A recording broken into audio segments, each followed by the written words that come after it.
For a millennium, the space for the hotel room existed, undefined. Mankind captured it, gave it shape, and passed through.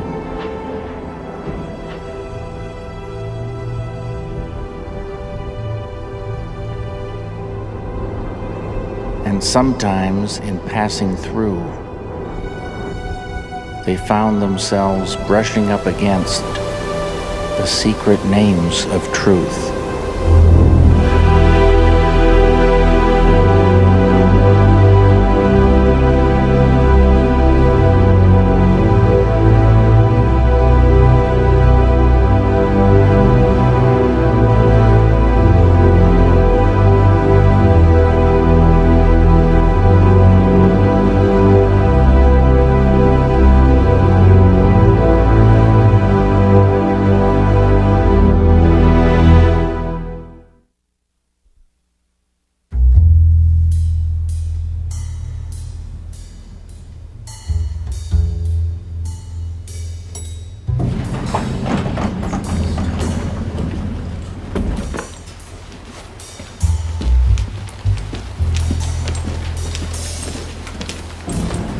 Here we are, room 603.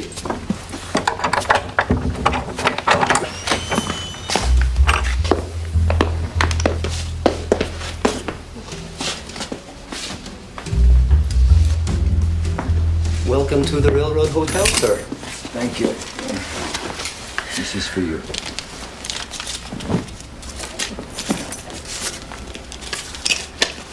Anything else you need sent up, sir? No, I don't think. Arlene, do you want something? A drink? Darlene. My name is Darlene.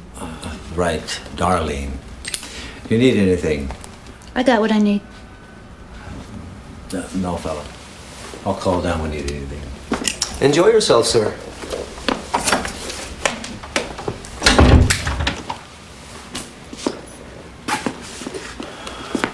Damn. I asked for double bed, not two singles.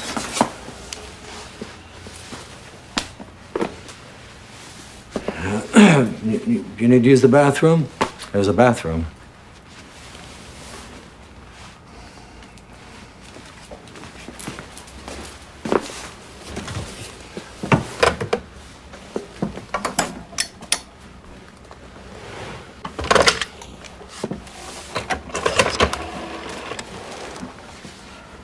Room service?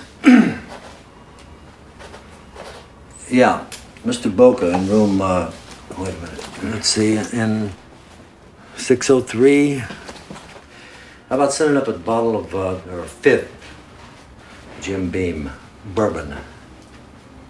Yeah. Yeah, it's gotta be bourbon. And there's a big difference. And a couple of chimneys. Chimney-sized glasses. That's right. Okay. Okay. Boca, yeah.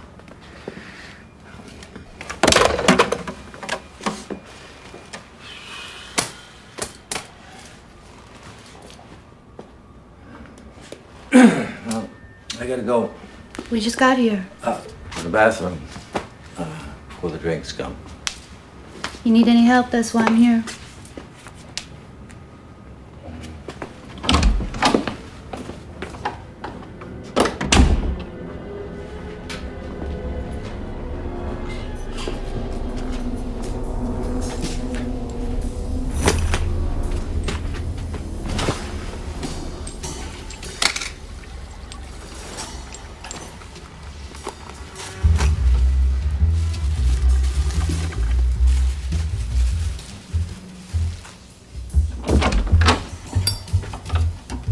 Damn. Is that what I think it is? I don't know you, mister. How do I know what you think?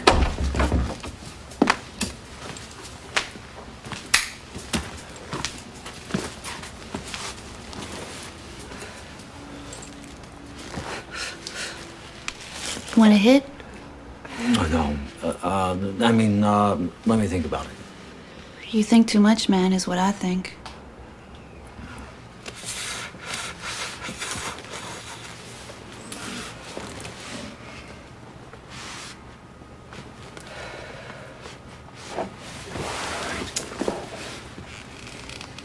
What are you thinking about now? The White Knight is about to undertake a dangerous journey through the dark forest. Far out. You're into fairy tales, huh? Room service.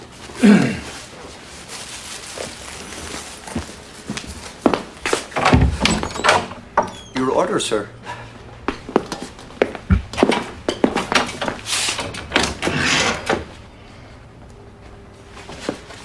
Sign this, please, sir.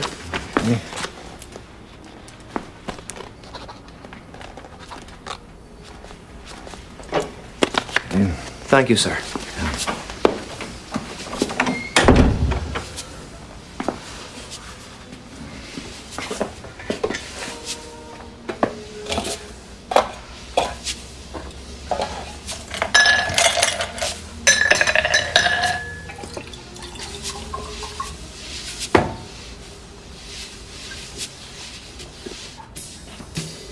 You go ahead, I'm fine for now.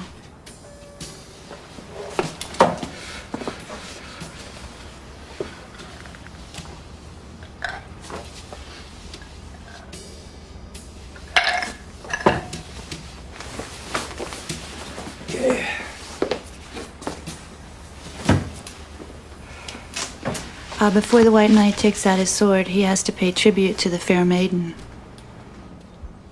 Yeah, right.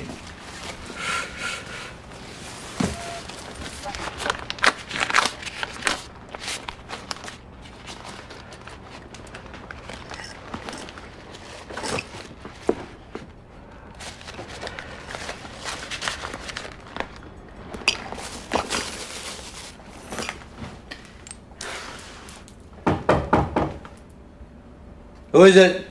Lou. Lou? What's Lou doing here? Doing here now? Who's Lou?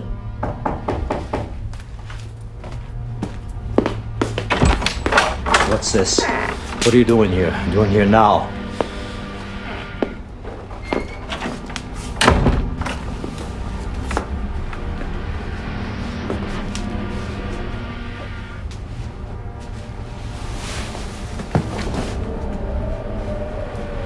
This is something you've got here. Oh, Lou, you can't. You just can't, not now.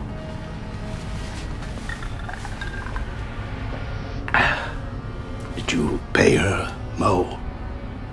Lou, don't. Answer me, Mo. Lou. Did you pay her yet? Yes. I paid her.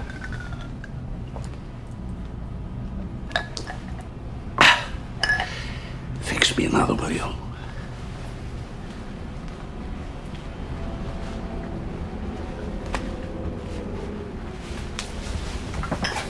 Sit, sweetheart. Sit. Next to Lou.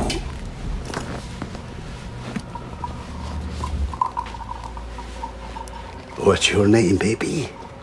Darlene. Are you from the city, darling? Were you born here? I'm from Iowa.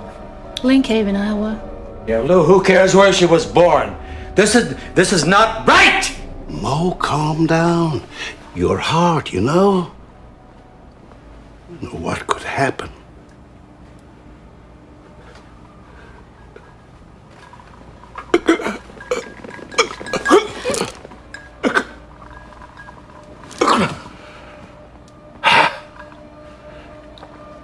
I was in Iowa once.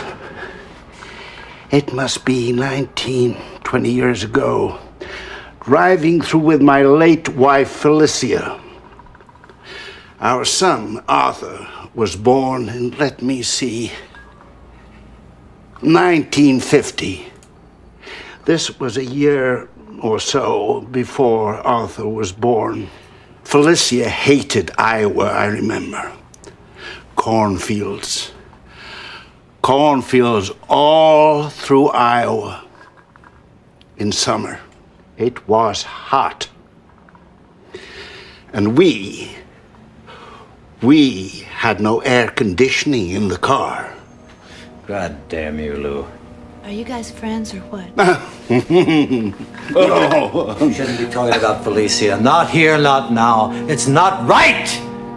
No, it isn't, Mo. It probably isn't.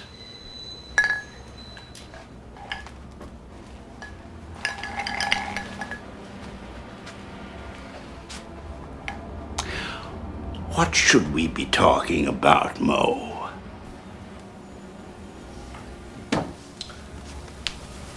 Yesterday, I read in a magazine about the movie actress, Martine Moustique. You know who she is, Lou? Martine Moustique. She died a couple of weeks ago, a month before her 30th birthday. Yeah, sure.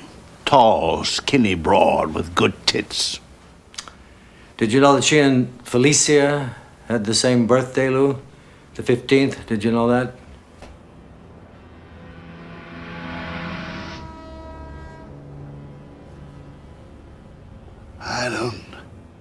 I don't know if I did or not, Mo.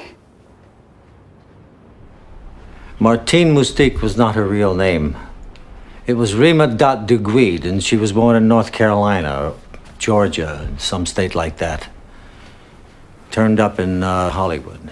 That's where her name got changed. Sure, did the perfume ads for, what was it called? Parachute. Paroxysme, Lou. That's French. Paroxysme. Yeah. Then she was found dead in the bathtub of her house in the Hollywood Hills. That's tragic, Mo. I saw Martine Moustique's last movie that came out after her death, The Brave and the Beautiful. She played a Croatian lion tamer named the Great Vukovara. She learns that her lover has been killed just before she must stage a command performance for the Queen of England. But she goes on as scheduled, right? At the end of her act, she tossed aside her whip and chair and ordered the lions to attack her. As the big cats tore the Great Vukovara apart, superimposed on the screen was a picture of Martine Moustique at her most beautiful. The way she looked in that ad for Paroxysme. Jesus. And you know what she said her biggest regret in life was? No, Mo. What? That she'd never gotten to be a high school cheerleader. Isn't that too much, Lou? I was a cheerleader in high school there, in Lynch Haven. That couldn't have been very long ago, Darlene. Do you remember how to do them? The cheers? Lou, I'm begging you. Darlene, honey, do one for us. Do one of them high school cheers. For us. You really want me to? Absolutely.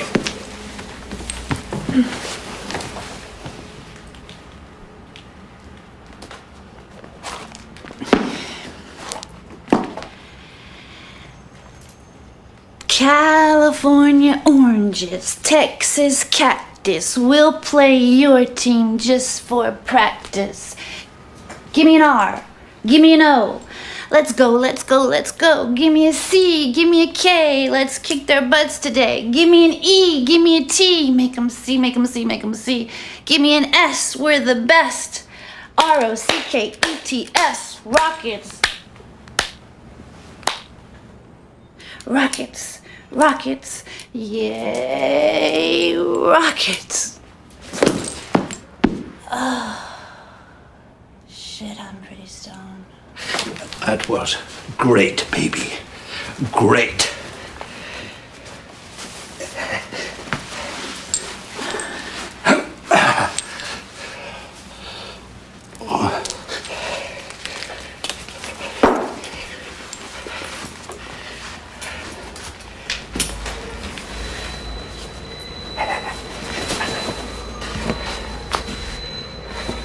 expecting you, Lou.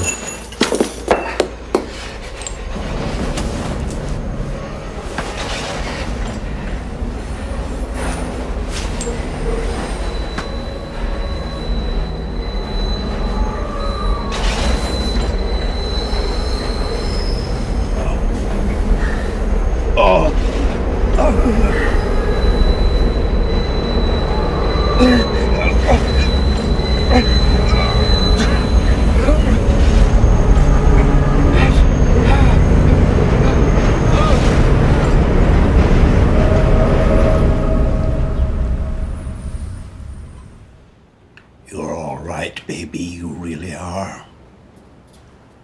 Don't you think so, Mo? Isn't Darlene all right? She's all right, Lou. No, I mean it, Mo. I mean, she is really all right.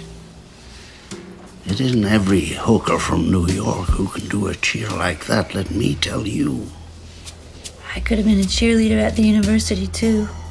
If I'd have gone there. University of Iowa, I mean. Sure you could have. I didn't, though. I got pregnant, so I stayed home and had the baby. And you left the kid with your mother. And you followed your boyfriend to New York. And he came to be an actor. And he was working as a bicycle messenger. He didn't want me, though. The bastard. So I tried to kill him. Stabbed him 4 times with a kitchen knife, but he lived. If you'd have had a gun, you'd have shot him. I would have blown his brains out.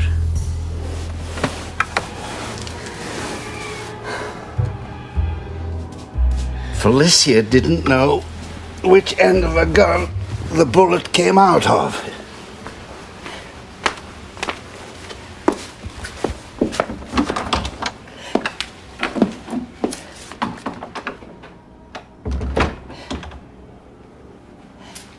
Hand me my things, will you?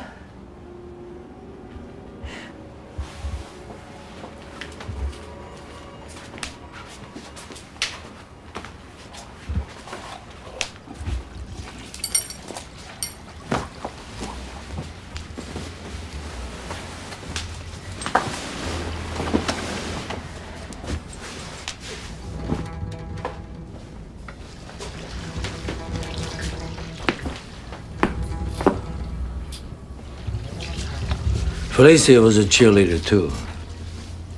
Who's Felicia? You don't remember? You weren't listening. Arthur's mother. Felicia was Arthur's mother. Driving past the cornfields of Iowa. Oh, yeah. Lou's first wife, right? No. My wife. My wife!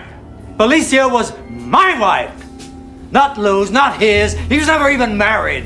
Does Lou strike you as the kind of a man a woman like Felicia would marry? That's a fucking joke. Felicia wouldn't even look twice at Lou. He knows that. I've had some strange chicks before, but you guys are weird. You got a game going that I ain't seen before. Game? What do you mean, game? Look, man, just let me get dressed and get out of here. I don't care what's behind it. Do you hear this, Lou? This bitch, this miserable little whore, thinks this is a game. That's what she called it, Lou. I swear it. Darlene, when you stabbed your boyfriend, the father of your child, you didn't intend to kill him, did you? His name! What was his name? Whose name? What the fuck are you guys talking about? Your boyfriend's name, Darlene! Was it Arthur? No. No, it wasn't Arthur. I got a split. Darlene, I don't want you to leave yet. Maid, do you want your bed turned down for the evening? Call the cops! These guys are gonna hurt me! Damn it! Don't worry, honey. Everything's all right. Nothing wrong. All right. Here. Take this. We don't need the room fixing. Everything's fine. You want the bedtime mints? Oh, precious.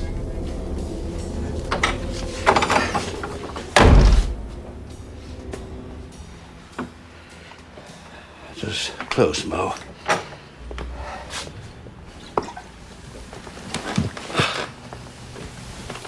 Could have happened, Lou. You know, it could have happened.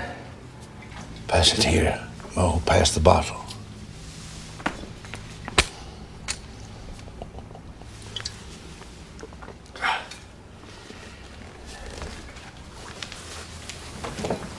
Mo. Life goes on, Mo. If you're lucky.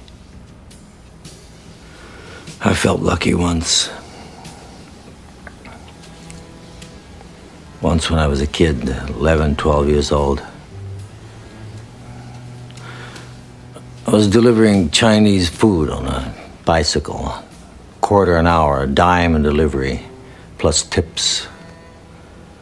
The tips were crucial, Lou. Crucial. I know about crucial, Mo. I had a third floor delivery on a Sunday night. It was pissing outside, raining hard while I rode, soaking the brown bags. So I go up the stairs, and I can feel the sub gum sauce leaking on my hands from the bottom of the bag. A woman comes to the door, tells me to put the bag down on the kitchen table. Now, this woman, she's wearing a pink nightgown, which is half open in front. I can see her nipples through it. She asks me how much she owes, and I say $5. I see her cheeks and chin has got purple dust all over. She tells me she'll be right back and goes out of the kitchen. I wait there, look around. There's dirty dishes piled in the sink. And one of the elements of the overhead fluorescent light is burned out. And the whole kitchen is glowing, rose-colored, like the woman's face and her nightgown. You got my interest, Mo. She comes back. She hands me a 20. Will this do, she asks. I dig in my pocket for change, but she stops me. Puts her hand on my wrist. Keep it all, she says. Whoa. Yeah. She takes my hand, leads me to the front door where I came in. Now, guess what happens? Give it to me. She puts my hand on one of her breasts. The shit, Mo, the shit. She says, thank you, like in a heavy, deep voice, like Lauren Bacall or Tallulah Bankhead. She looked like Tallulah Bankhead, except for her hair, which was more like Lauren Bacall's. What did you do?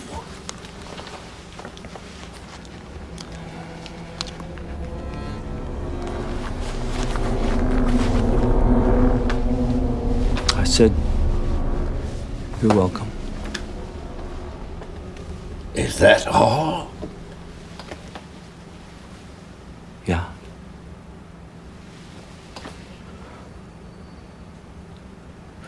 She opened the door, and I went out down the stairs. It was still raining, you know.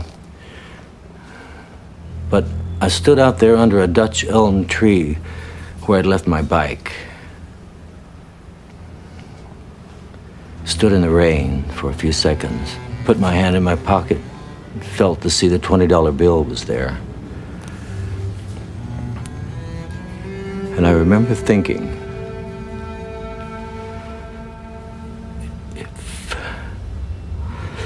if I could just have 2 deliveries like this a day. Just two. Mo. Christ, Mo.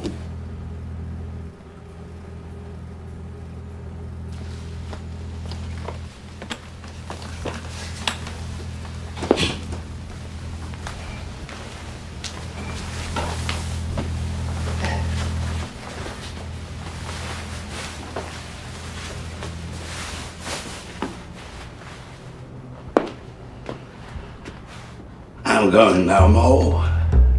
You coming? Not yet.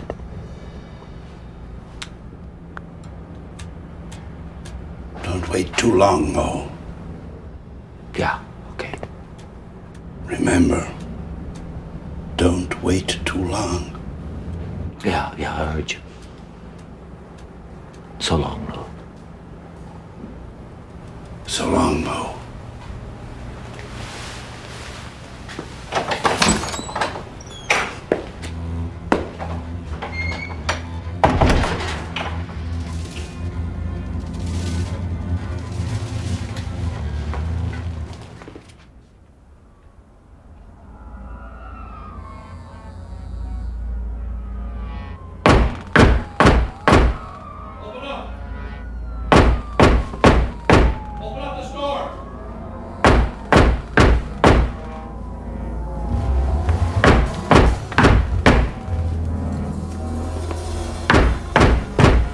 Who is it?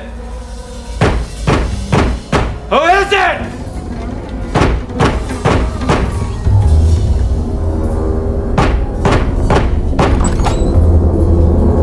Louis Holcheck?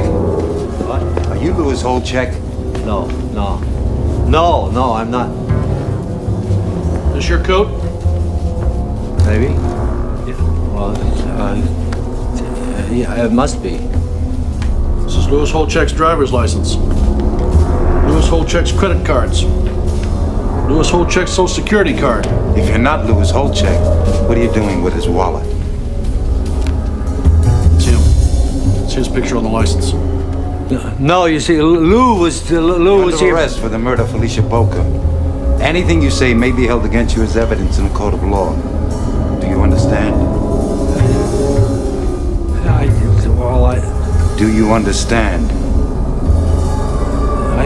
Yes. I mean, no. I don't understand. I don't understand!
Room 603, straight ahead.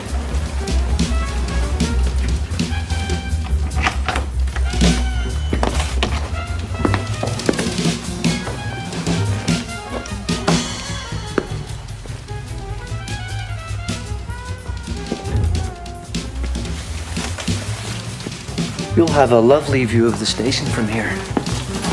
Yes, I remember. I can never decide whether it's very discreet or just very snarky the way you pretend you haven't brought me to this room about 1,000,000 times. Either way, I won't be back. If I can be of any assistance, please ring for me.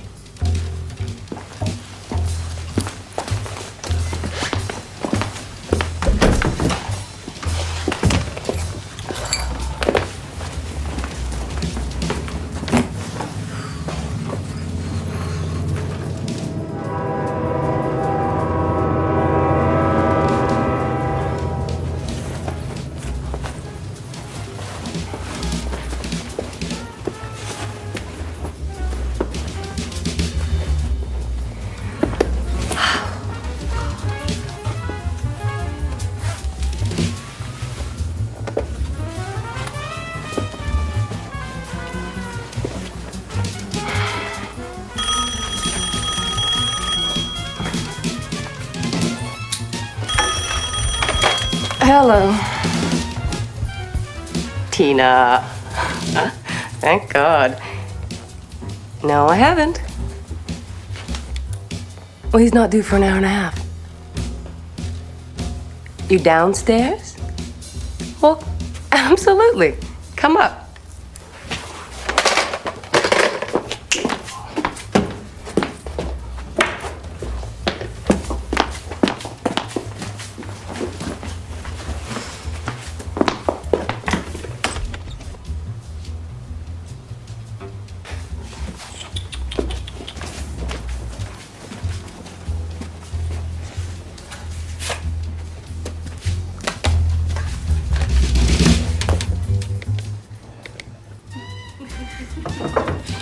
Oh, come on in.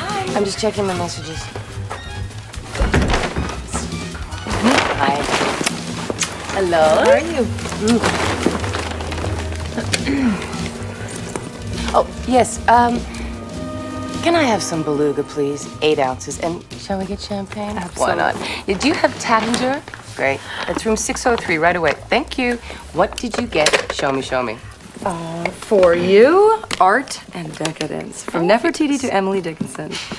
And we went to the Americana auction at Sotheby's, and I got the best deal on a fireplace set. I nabbed it for $1,400.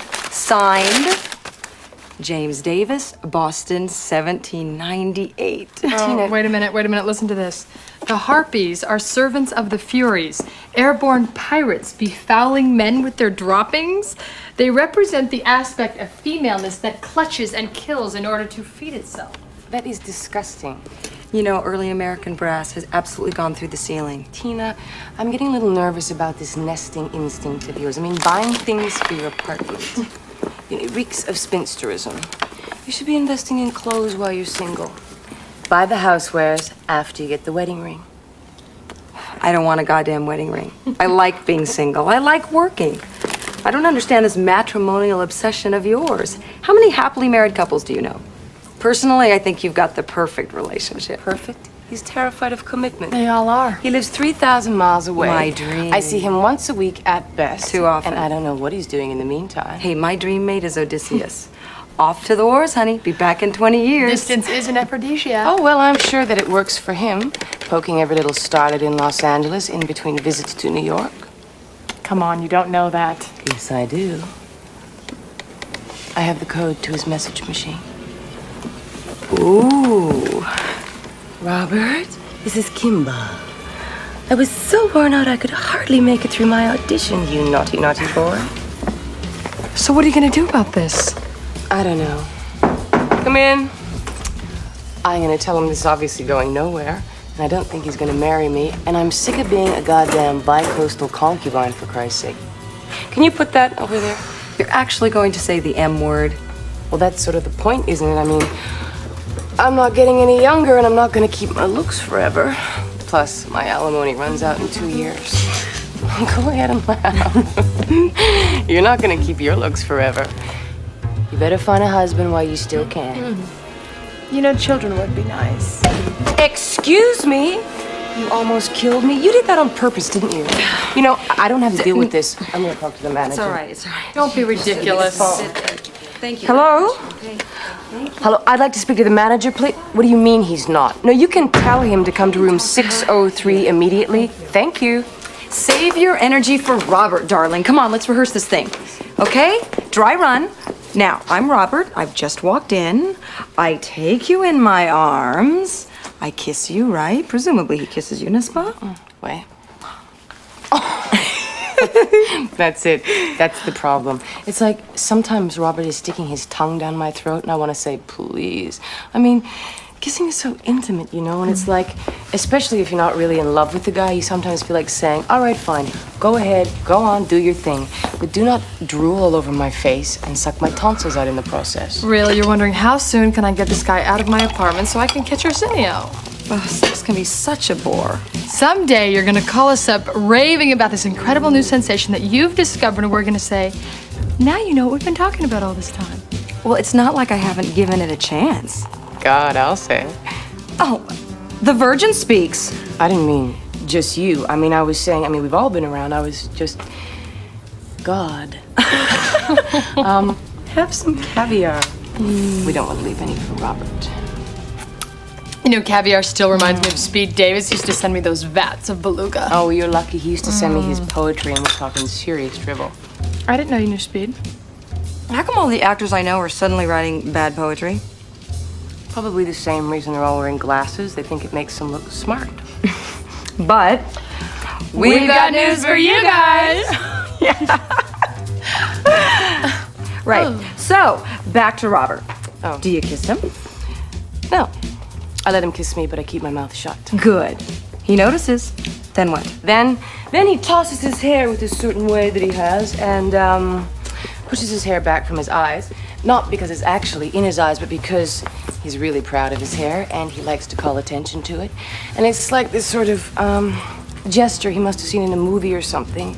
And he thinks it makes him look adorably about it. How fetching. I know. He thinks so. So then he'll say, so, did somebody die or is it just my breath? And you'll say? I'll say, Robert, it's the fact that you can come up with a line like that that makes me realize I just can't go on with this anymore. Come on, girls, really, we've got to do this right. I don't know. I'm just gonna tell him that we fight too much and I don't think he loves me. I know he's not ready to make a commitment and I'm tired of waiting. Do you love him? What if he offered to marry you right now? I consider it. Even though you don't love him? A serious gesture like 5 or 6 carats of high-grade carbon might rekindle my ardor. But no, seriously, I would probably say too late for you, buckaroo. But wait, haven't you just been telling us all along that the reason that you're getting rid of this guy is because he won't marry you?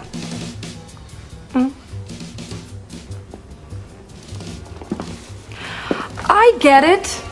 There's someone else, isn't there? All right. Who is it? Well, let's just say that you'll both be very welcome to visit us in Southampton or Aspen or Houston. Well, Houston certainly narrows it down. Well, they're the Bass brothers, but aren't they spoken for? No, they're Dallas, not Houston. Well, there's Toby Trout, but isn't he gay? He's gay. Give.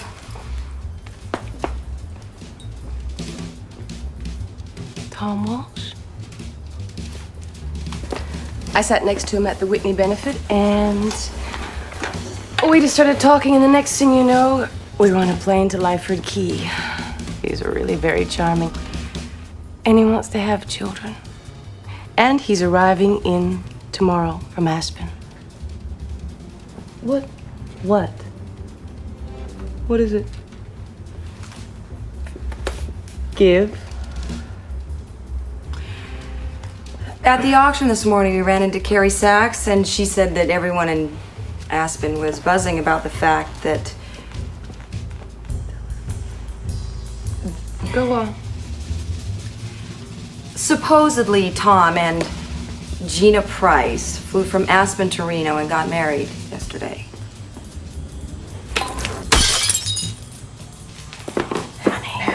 Honey. He was telling me last week. He was telling me last week that he wanted me to have his children. Gee, honey, I'm sorry. He was gonna take me to Houston to see his mother. And we were gonna get married at Round Hill. Well, obviously he was in a marrying mode. Gina Price is already rich. What does she need him for? Certainly that makes Robert a little more attractive. Robert's still a jerk. Well, that's what Tina always said. Said what? Said when?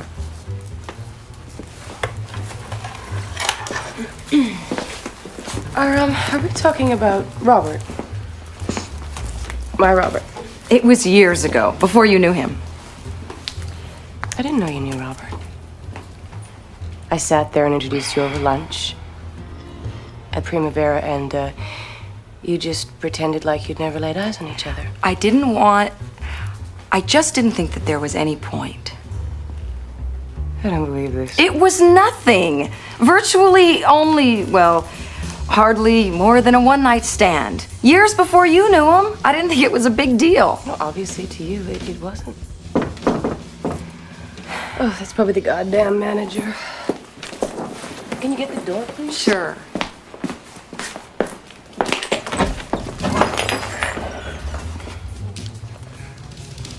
Tina. Hello, Robert.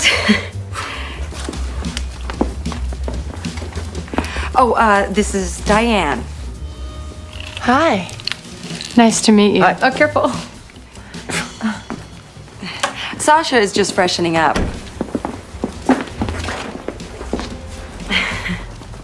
Sorry about that night in Santa Fe. Oh, wait a minute. I was just going to apologize. No, I shouldn't have left without you.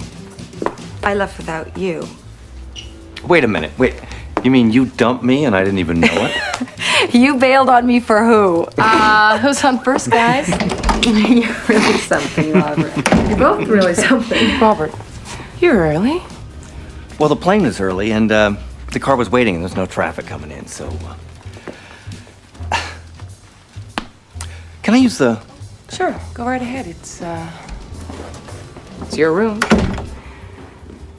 Time for a graceful exit? No, could you just stay just for a minute, please? Are you sure? I don't think I'm ready for this yet. He's actually quite attractive. Are you sure you want to get rid of him? I can't believe you've never met. Although I'm very grateful. I think it's time we should go. No, just Bye. please, 5 minutes. Bye.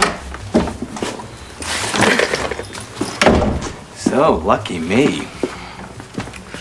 3 girls for the price of 1. I wasn't aware that you'd been paying for my services. Oh, shit. I didn't mean... Let's start again.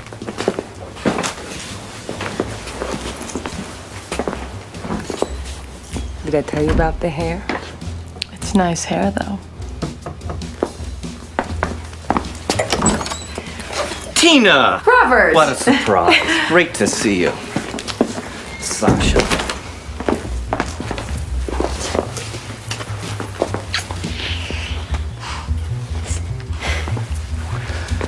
Did somebody die or is it my breath?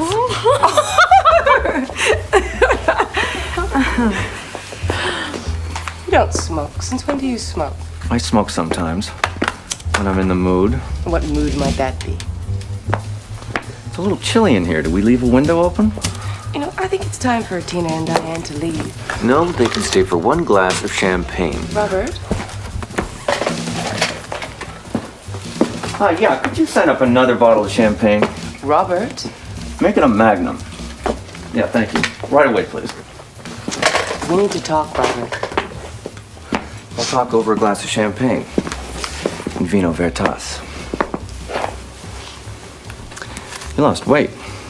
A little maybe. It's called bulimia. So, Robert, tell us about what you're working on. He's got a project with Mel and Michelle. Mel and Michelle, Kevin and Kim, Winona and Johnny. I didn't know about Winona and Johnny. You know, some clear mornings I wake up, say to myself, you don't even make movies, you make deals. Robert, you're very good at what you do. Stop acting like the talent. It's not very becoming. Room service. Hello, Mr. Neal. Hi, come in.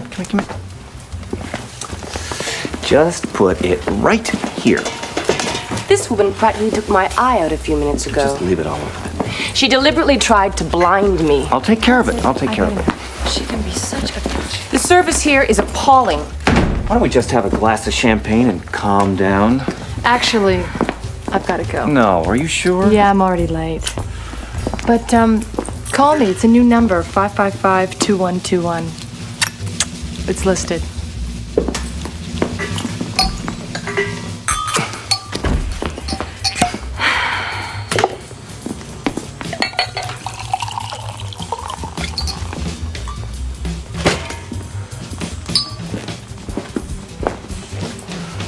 Oh, come on. I collect early American brass. It's absolutely gone through the Could roof. we maybe Robert. Did you find know a topic we could all get interested in? How about a toast? What should we drink to? Old times? That All right, sounds that's good. it. Tina, could you please leave? I would like to be alone with Robert. It is getting late. Toodaloo, Sasha.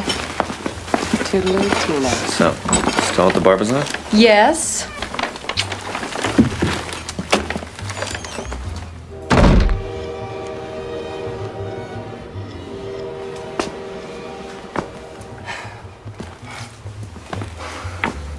Oh, we're finally alone.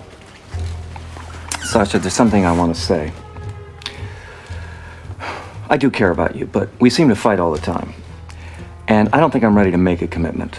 And I know you must be tired of waiting, so I think it's probably best if we stop seeing each other.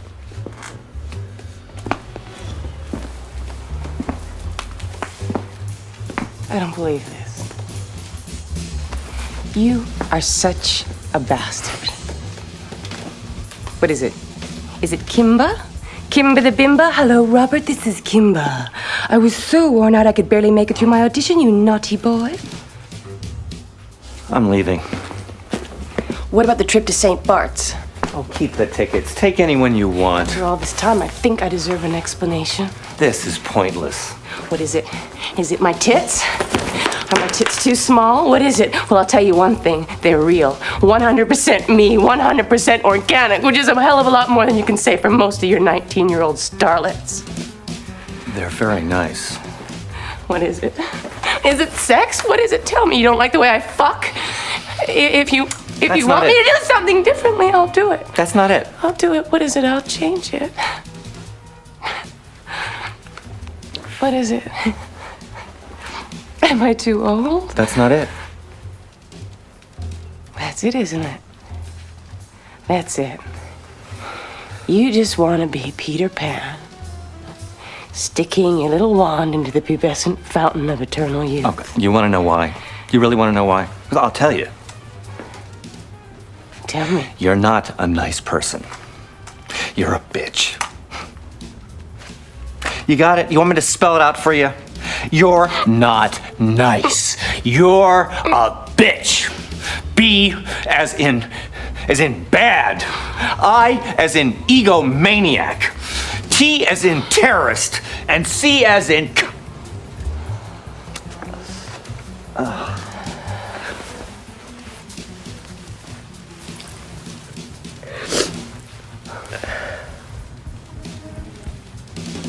You're not walking out on me, you bastard. Oh, no? Just watch me, babe.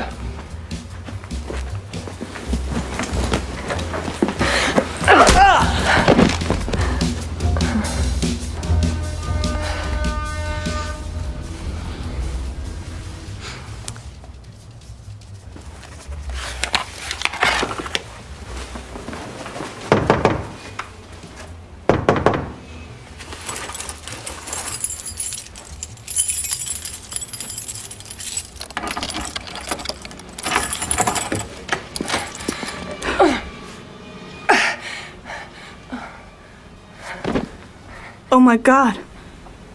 What have you done? You know what he called me? A cunt? Well, no. But he was going to. Call a doctor.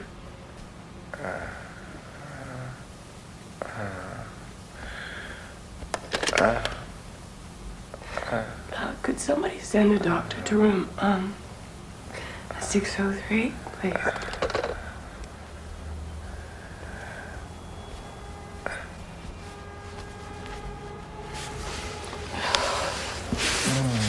Sasha. You really hurt me, Robert. I hurt you? Words can really hurt a person. Words. You said I wasn't nice. How can you say that I'm not a nice person? That was so incredibly cruel. Sometimes you can be so callous. And you're about to use the C word. You know how I feel about that word. Hey, if I said anything that hurt your feelings, I'm sorry. I don't want to fight anymore. Me neither. Do you mind? We're having a private conversation. I'll go for help. No. Wait. Would you just leave? Thank you. Oh, you poor. Karen. God. Oh, God. Do we have any Tylenol? What time is it? What time is your screening?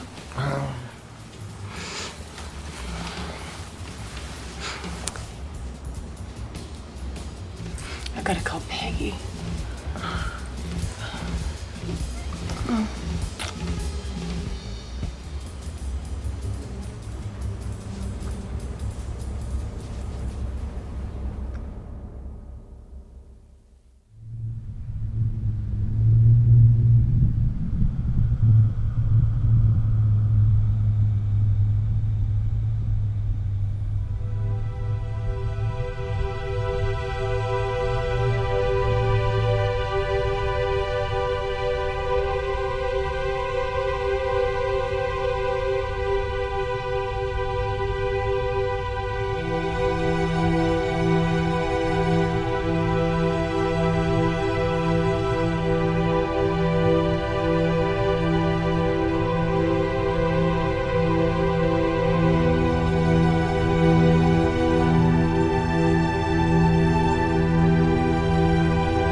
Watch out for the carpet here.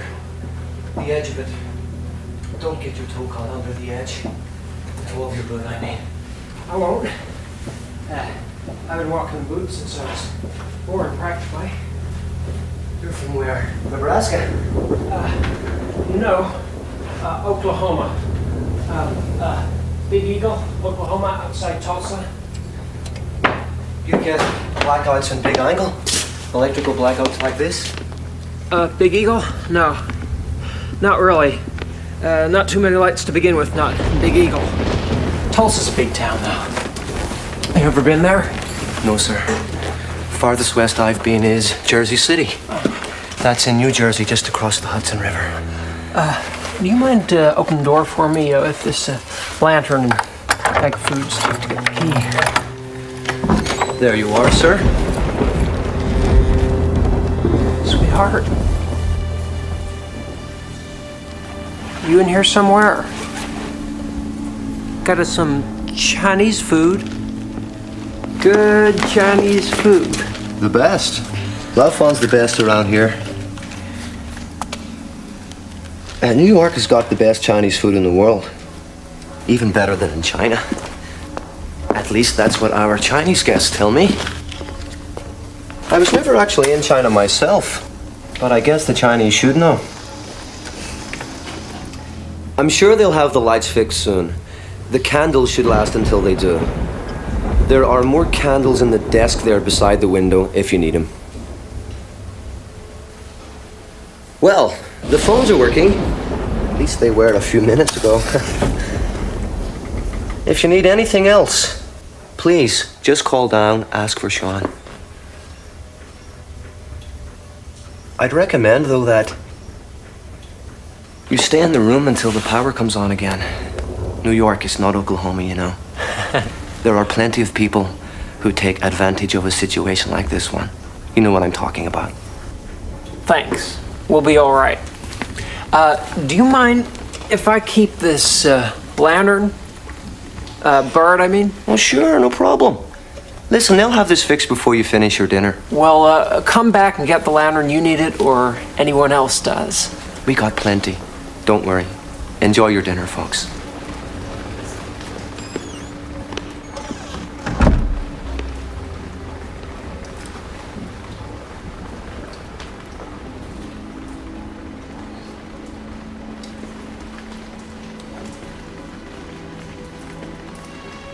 The money.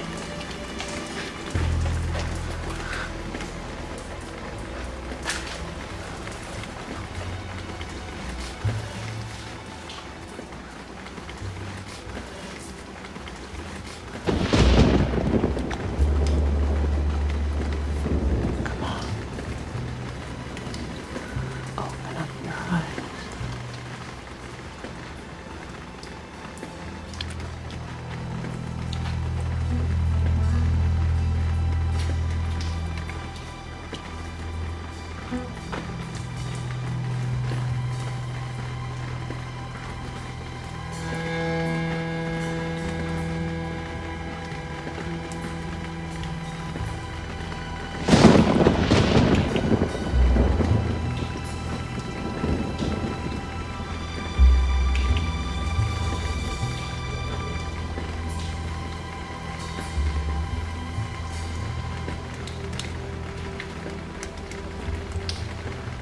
It's like being inside a Christmas tree, isn't it?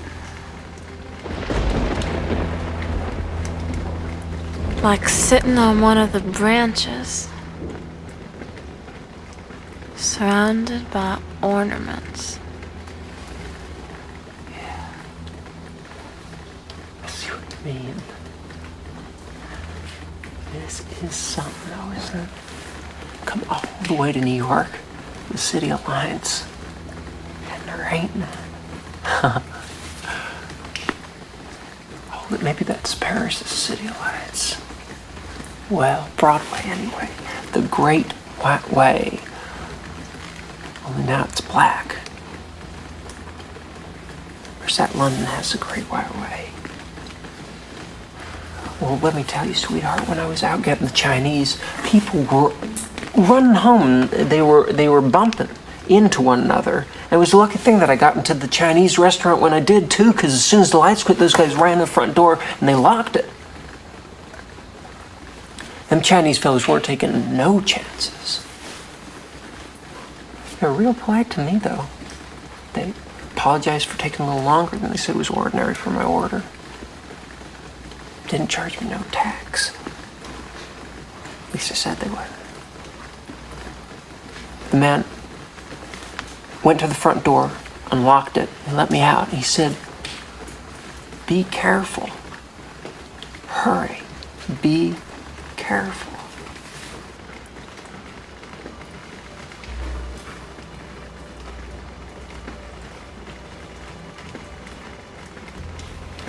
Danny. We're not in China. No, honey. New York. We're in New York.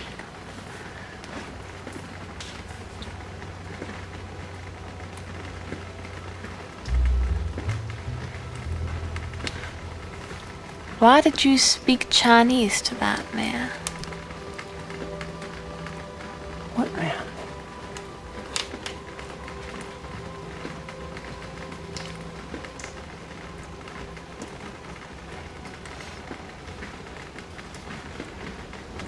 The doctor that was here before.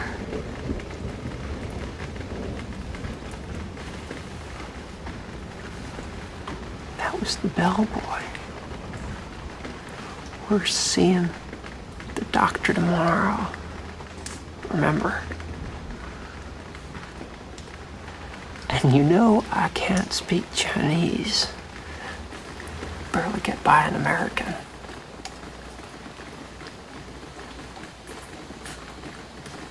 Don't be so modest. You know Spanish too? Yeah. Just about 25 words, maybe like huevos rancheros and buena suerte. Si todo sigue igual. What's that? What's that mean?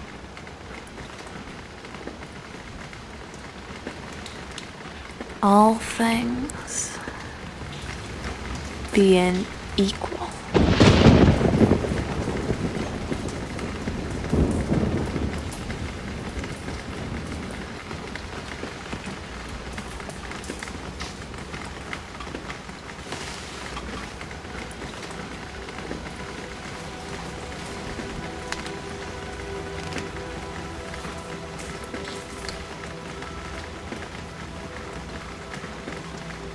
It's an expression.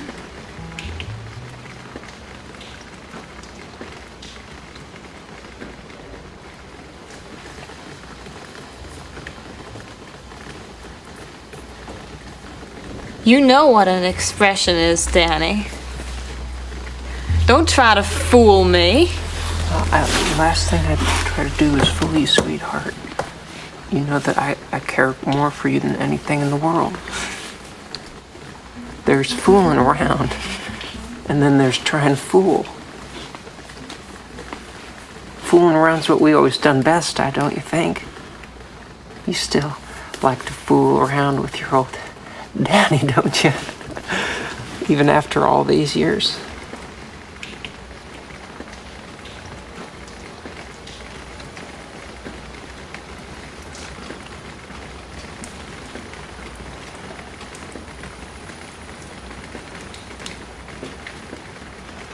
It has been a long time. Hasn't it, Danny? Almost 17 years.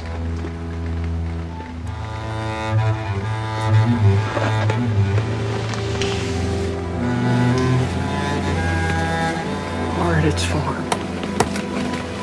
It's warm.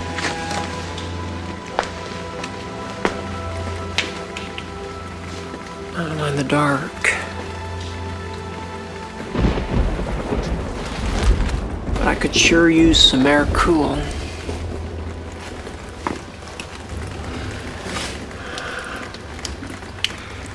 Could we be on Lake Osage? We're back home. Canoeing. Wouldn't you like that, darling? We were back home, lying in the canoe, looking up at the stars on Lake Osage.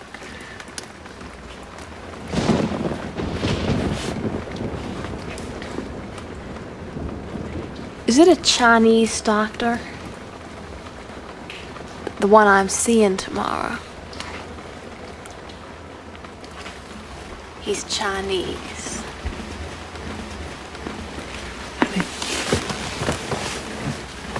Forget about this Chinese.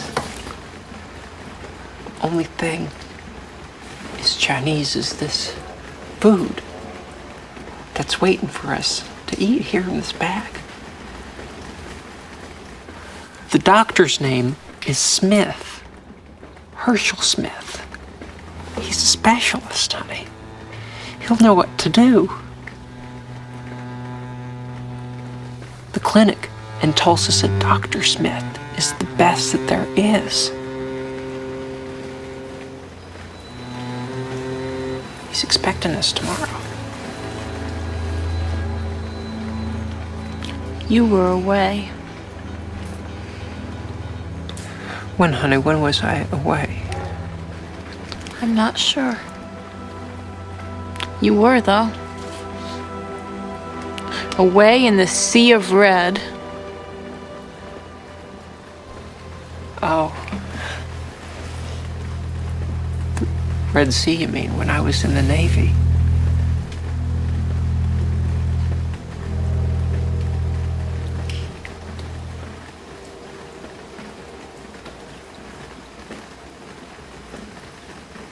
Oh, of course. When you said Lake Osage, I thought of it.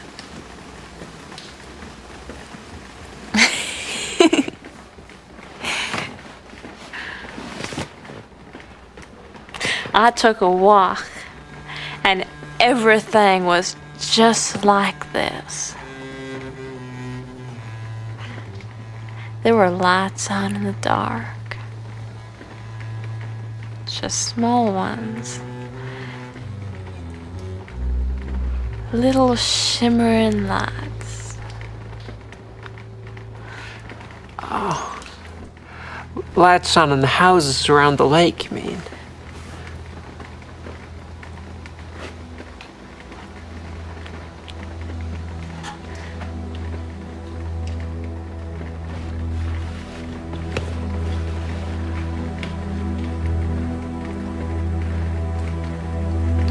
I saw you on the other side. And I shouted, "Daddy! Daddy!" But it wasn't you. It wasn't you.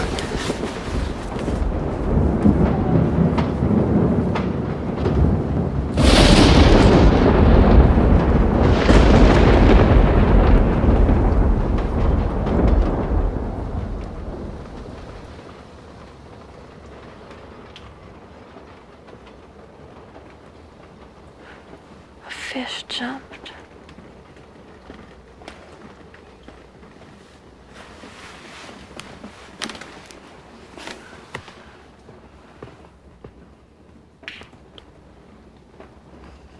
What kind of fish? Chinese fish. How could you tell it was Chinese?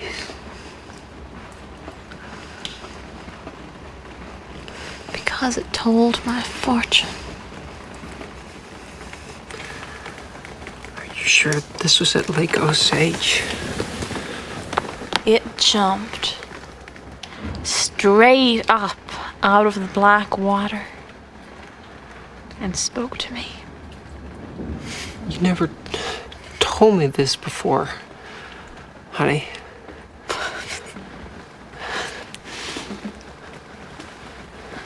I just thought you'd think I was crazier than I already am. I don't think you're crazy.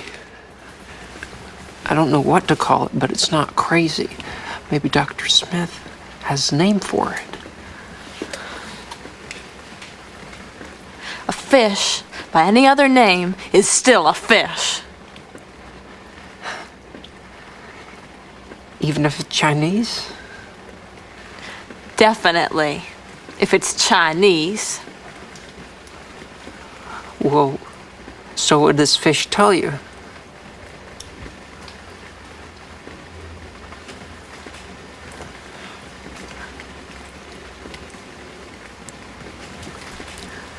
About the children. What about them? All about them.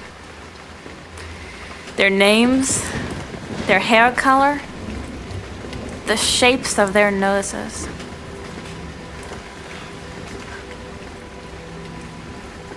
What children died? Ours. Yours and mine, Danny. All of them. How many?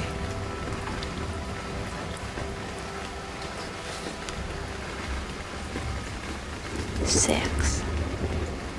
6 altogether. Do you really want to know? Honey, I got no place to go.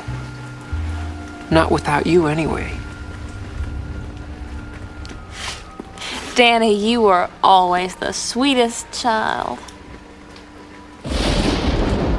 You were one of them. One of who?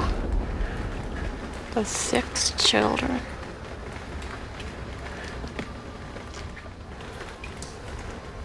You were first. The largest. With red hair and blue eyes. The rest were girls. 5 perfect girls. Each one of them had brown hair and brown eyes and brown skin. They looked like fawns. Danny, these are our children! Don't you recognize them? I love you, Di. I've loved you since I was 5 and you were 3. 17 years, and I love you more than ever.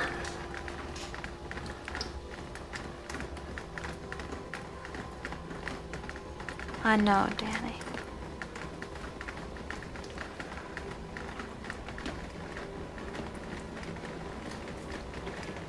You did have a child.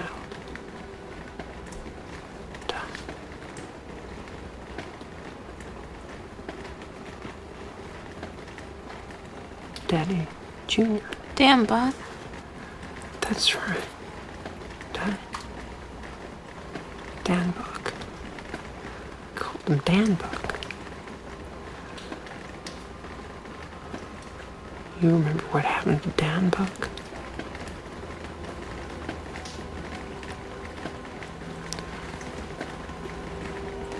Not really. Yes, you do. Come on.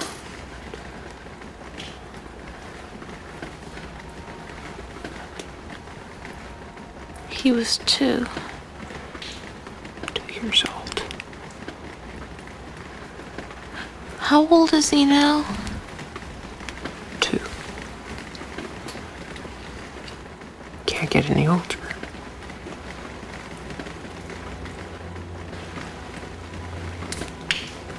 Might have gone in the Navy, Danny. Like you did. Might have.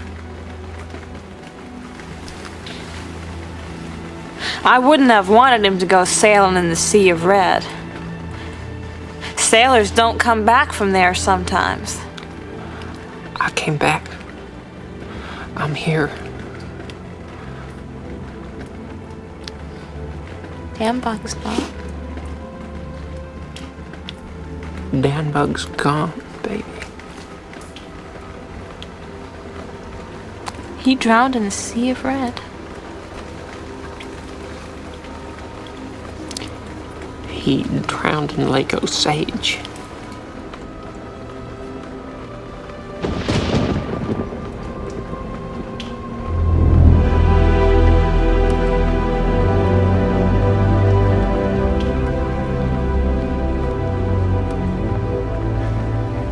Five fawns are fine.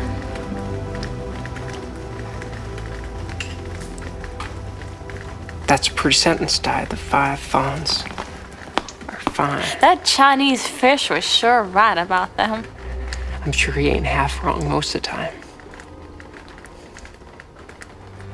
It hasn't been that long. No.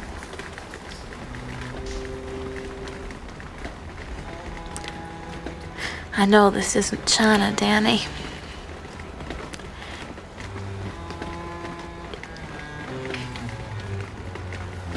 But I think I'd like to go sometime. Well, that's not impossible.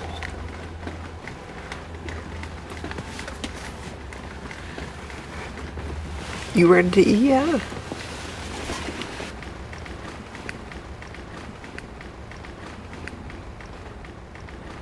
Remember Rinky Dink, Dan? What happened to him? Yeah, I do. Woman who was driving never looked in her side view, she said. Just the rear view mirror. knocked him sideways off his motor bicycle into the road, right in the path of oncoming traffic. Patrolman said Rinky Dink's head hit the ground just an instant before that Buick run over his back. He was an okay boy. Okay. He had a 3-inch scar that ran across his forehead that filled with red whenever he laughed or was angry. Remember? The car that crushed him didn't leave a mark. There was only a light bruise on his forehead that would never heal. When Bonnie saw him in the coffin, she said, "Why, he looks cuter now than ever." Yeah. When I got out of the Navy came back to Oklahoma, I went and visited a guy I'd met in boot camp. We'd kept a correspondence going. He was living in the foothills of the Sangre de Cristo range of mountains. His name was Famine McCoy. He reminded me of Rinky Dink. Or Rinky Dink reminded me of him. I forget which. Anyway, we were riding out on some back road in this truck, and we got stuck in a rut. And we looked around for some timber to get some traction, and all we found was this stiff, dead dog on the other side of the road. So we shoved it under the wheel, and we rocked right out of there. When we got back to the town, Bamman said to this feller that I knew how he'd felt real guilty about abusing that dead dog's body and all. And the guy said, "Don't worry about it. That's what the dog's body's there for. People use it all the time." Oh, what kind of a name is that? Famine?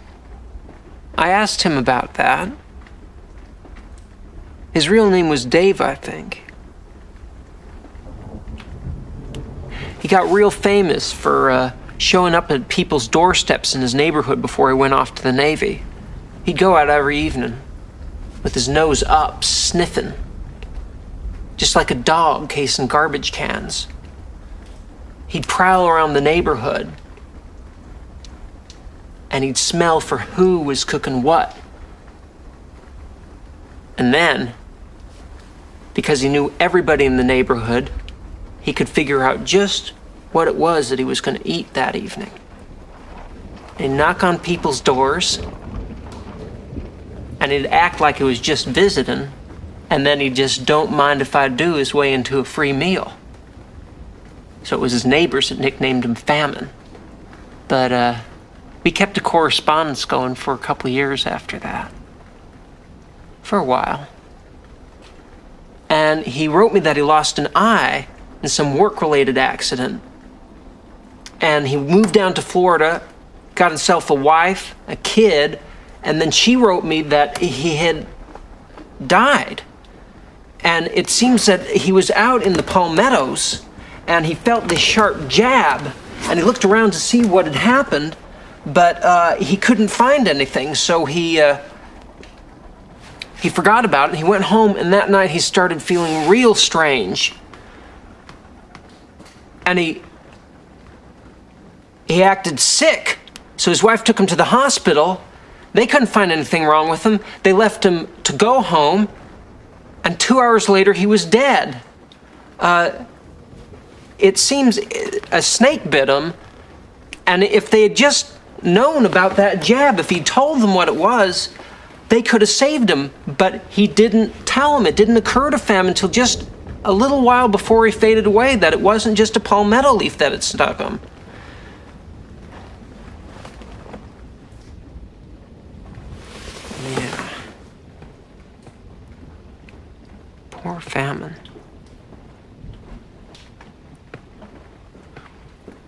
It makes me hungry sometimes to think about him.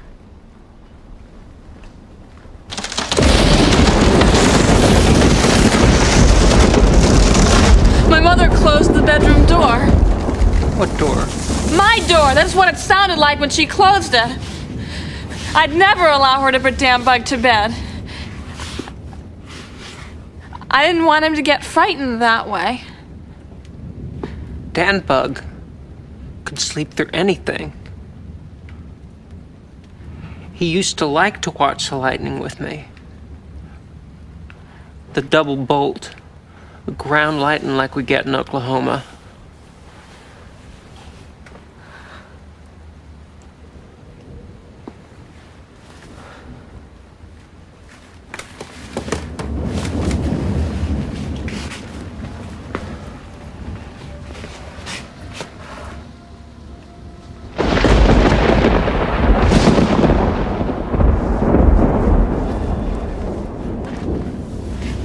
Too hot to eat, I guess.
What is it, Di?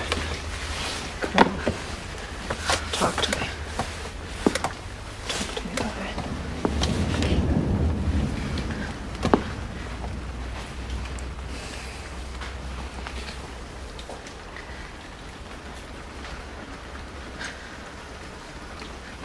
I am not drunk, Dan. I haven't had one drink since you've been away. Not one.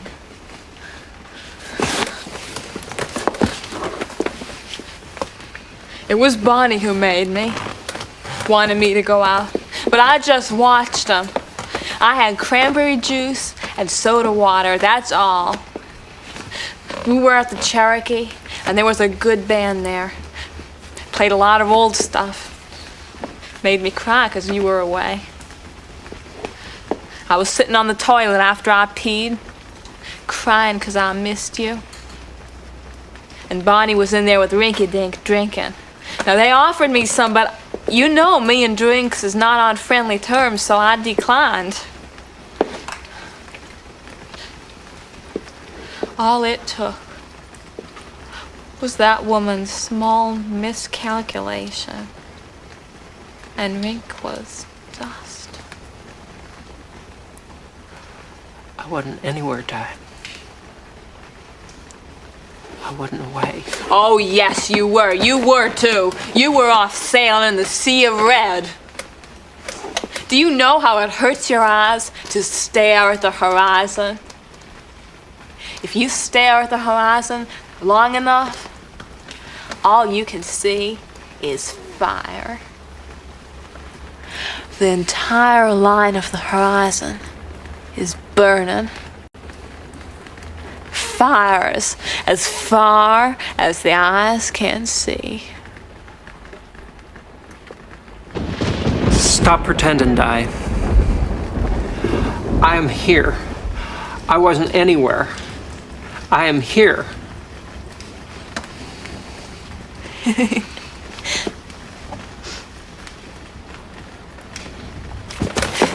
Danny, can you keep a secret? Sure. When we go to see this doctor tomorrow, what's his name? Dr. Smith, Dr. Herschel Smith. Yeah. When we go to see Dr. Smith tomorrow, let's not tell him about Dambug, okay? Can we just forget about Dambug? I think Dr. Smith already knows about Danbug. He talked with the people at the clinic in Tulsa.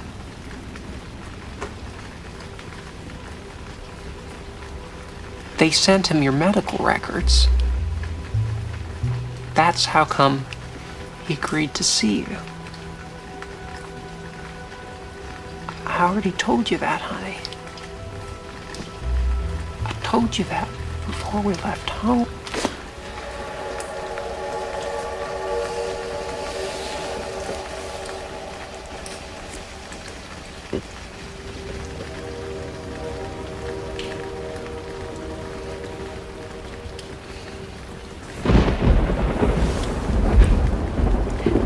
Gee, Danny, it's so dark in here. It's so hot.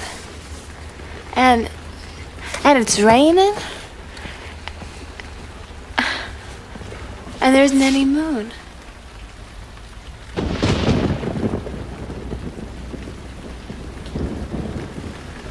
It's kind of beautiful, though, the dark. Don't you think, Danny? I could get used to this.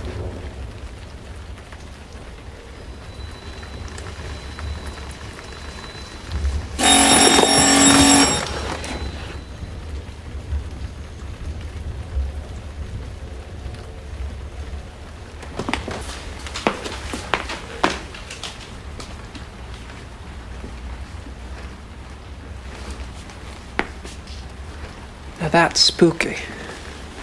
Spooky? The phone. It rang once, then it quit. Maybe it was a signal. What kind of signal? A message. Nobody knows we're here, Di. I mean, I didn't tell anybody what hotel we're staying in. Somebody rang the wrong room, that's all.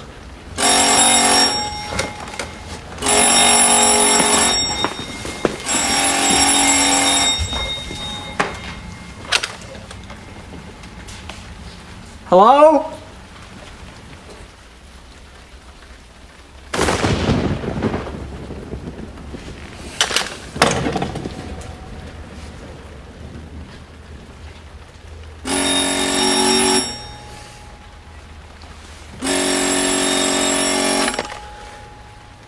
Hello?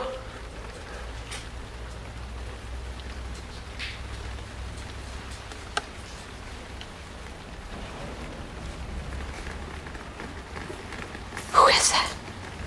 He asked for you.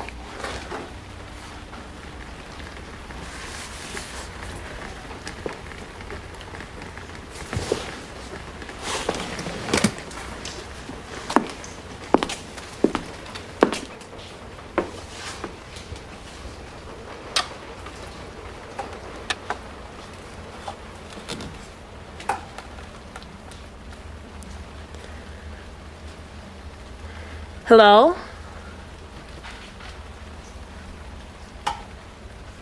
Yes, it is. Oh, thank you. Yes, it is dark in here. It's very, very dark in here. We have candles, though. Mm-hmm.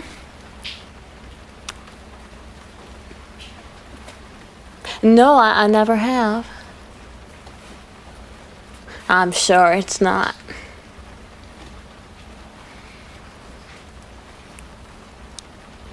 Yes, Danny went out and got us some Chinese food. You're very kind. Yes. Well, I hope so.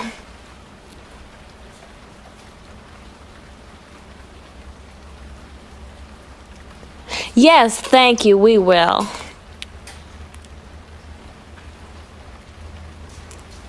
Bye.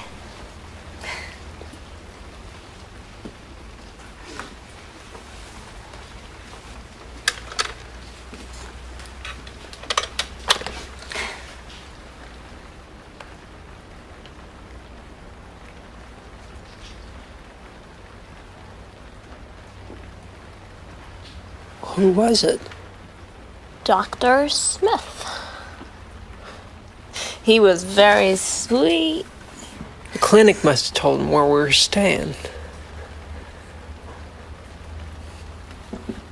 Well, what'd he say? Oh, he just wanted to make sure we were okay during the blackout. He just wanted to make sure we were comfortable and had food. That must have been him the first time, too. The line was messed up. I could hear someone talking, but connection was bad. Full of static. He just wanted to assure me, he said, that he was looking forward to our visit tomorrow. He has a nice voice, Danny. He has a good voice. I'm glad. I couldn't live without you, Danny. I really couldn't.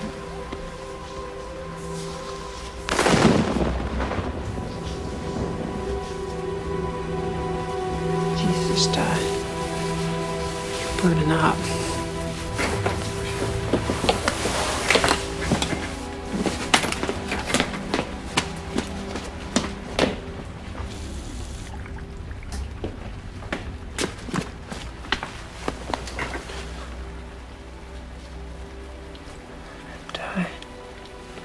Diane? Danny, I didn't tell you everything about the fawns. The fawns? You know the 5 fawns. What about them, honey? They have names. Did you name them? Of course I did, Danny. Don't pretend you don't know. I didn't pretend. What did you call them?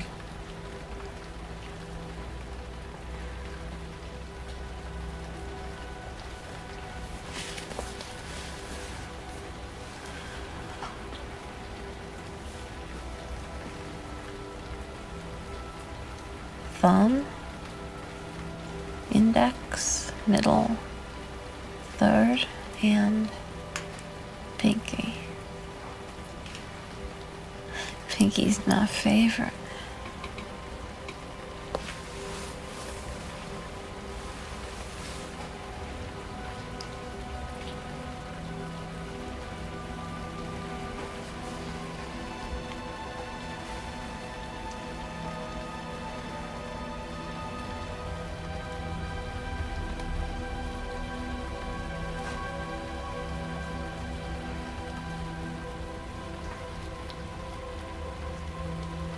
The one and only Diane. Bug drowned, didn't he? Yes, honey, he did. Do you recall how it happened? You and me was in an intimate way. Down on the shore of Lake Osage. We thought the boy was asleep. But he got up, went into the water without making any sound we could hear. By the time we found him, he was gone.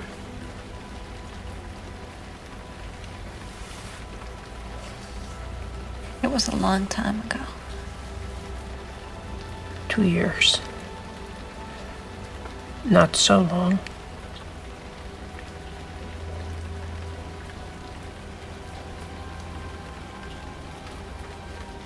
It's a good thing that you can talk about it, though, Di.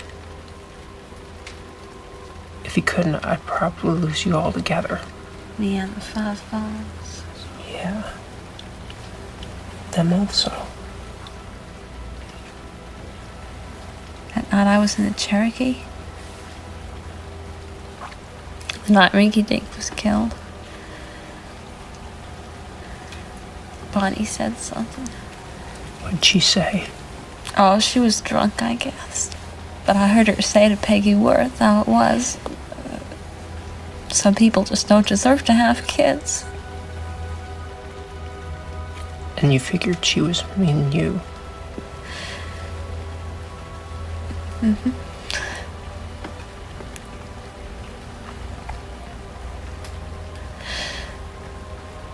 I didn't take it to heart right away.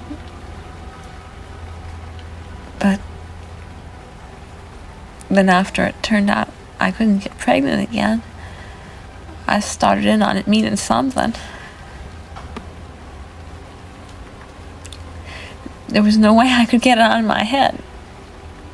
It just stuck in my brain like a knife.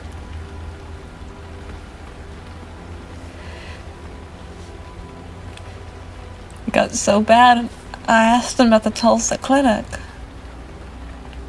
Could they just do an operation, get that knife out of there? It ain't been easy on me neither, Di.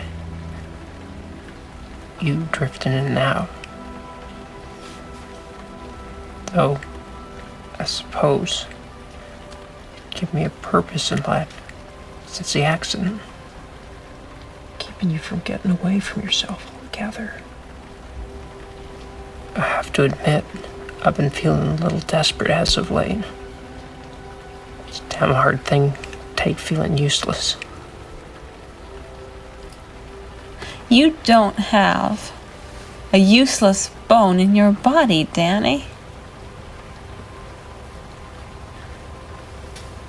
I'll tell everyone we know. If it weren't so damn hot, I'd kiss you.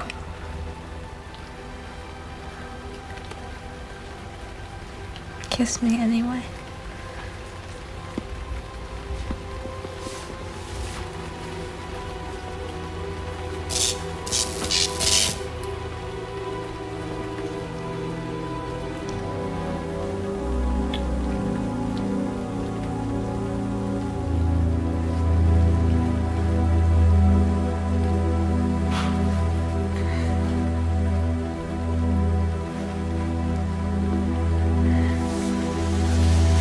Look at that, Di.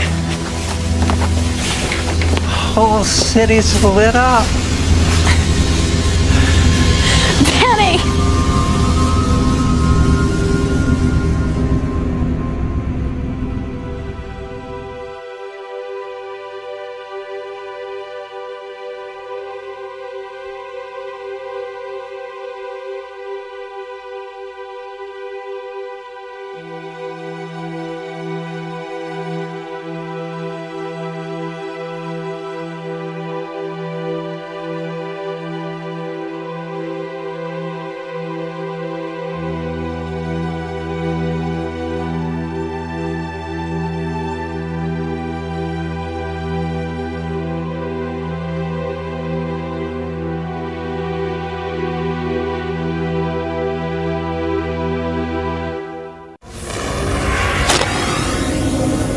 Asymmetrical.